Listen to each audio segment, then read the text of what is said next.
Nosaltres el que fem és eliminar contingut de la xarxa, ja pot ser de Google, notícies, de diferents medis, de xarxes socials, sobretot contingut que infringeixen algun dret fonamental, no?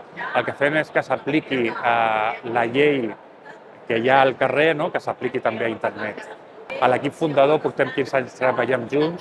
Vam estar amb l'equip fundador d'una empresa que es diu RedPoints, que és una empresa de protecció de marca, i sempre vam pensar que la reputació era molt més gran que no el que és només la marca o el copyright, no?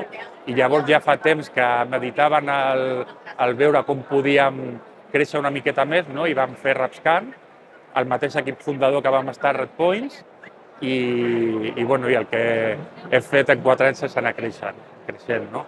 Nosaltres el futur que veiem és ser els líders en el nostre sector, no? Som una legal tech i el que busquem és ser un referent en l'eliminació de continguts en internet, no? Que quan la gent vulgui eliminar un contingut pensi en RepScan.